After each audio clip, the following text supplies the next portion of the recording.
Introduction to Algebra.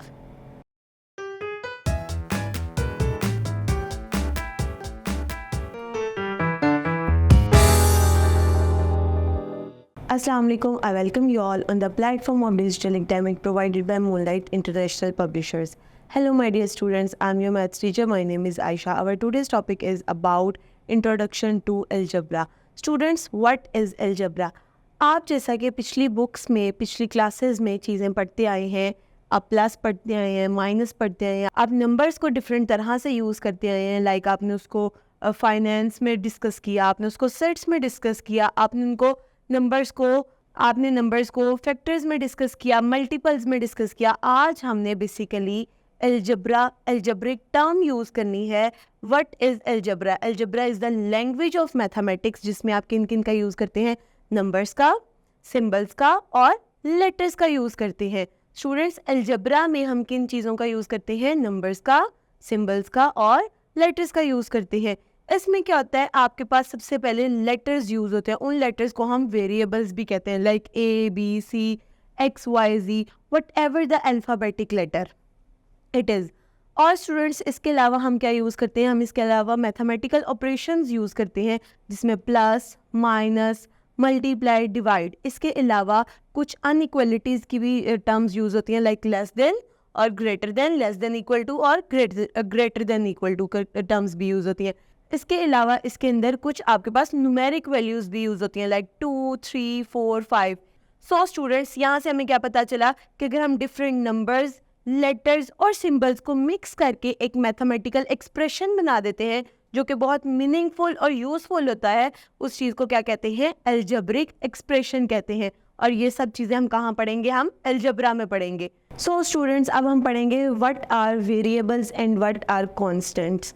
Students, variable आपके पास क्या होते हैं? उसकी डेफिनेशन कुछ इस तरह है। वेरिएबल्स आर द लेटर्स और a symbol used to represent unknown value, और हम इसको किससे शो करते हैं? हम इनको अल्फ़ाबेटिक लेटर से शो करते हैं, like A B C P Q R और एक्स वाई और जी से शो करते हैं। और इनके दरमियान कोई ना कोई हम इक्वलिटी का साइन, अनइक्वलिटी का साइन और कोई ना कोई मैथमेटिकल एक्सप्रेशन लगा सकते हैं, लाइक प्लस, माइनस, मल्टीप्लाई और डिवाइड। स्टूडेंट्स, यहाँ पर आपके पास एक एग्जाम्पल स्क्रीन पर आपको नज़र आ रही है, x is equals to Y plus 3। यहाँ पर आपको तीन चीज़ें नज़र आ रही हैं। सबसे पहले आपको ABC के कुछ लेटर्स नज़र आ रहे हैं, x और y यहाँ पर क्या है? वेरिएबल्स हैं। इसके अलावा आपको एक इक्वल का साइन नज़र आ रहा है, that shows equality between x and y plus 3। And third चीज़ आपको यहाँ पर नज़र आ रही है प्लस का साइन, जो कि मैथमेटिकल एक्सप्रेशन है। इसके अलावा आपको एक टर्म नज़र आ रही है 3। स्टूडेंट्स, ये 3 हमारे पास क्या है? यहाँ पर इस एग्जाम्पल में आपके पास x की कोई भी वैल्यू हो सकती है, आपके पास y की भी कोई भी वैल्यू हो सकती है, लेकिन आपके पास 3 एक कांस्टेंट वैल्यू है। 3 आपके पास एक न्यूमेरिक नंबर है जिसकी वैल्यू कांस्टेंट है।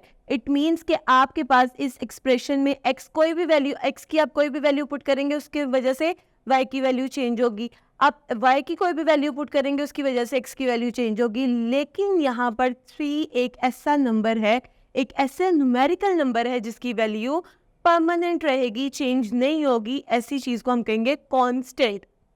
यहाँ पर अलजेब्रा में हमारे पास ये 3 क्या है? कांस्टेंट है।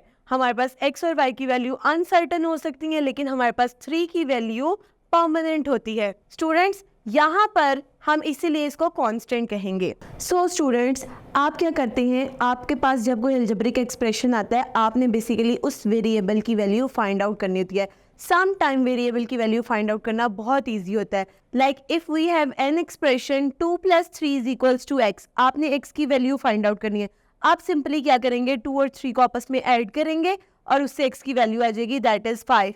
लेकिन सम सिचुएशंस में, सम केसेस में, अगर आपके पास x का एक्सप्रेशन कुछ इस तरह आ जाए, x इज ग्रेटर देन 7, जैसे यहाँ आपके पास स्क्रीन पर लिखा हुआ है x is greater than 7। Students, इस केस में आपको क्या करना है? स्टूडेंट्स, इस केस में आपके पास x की वैल्यू कुछ भी हो सकती है।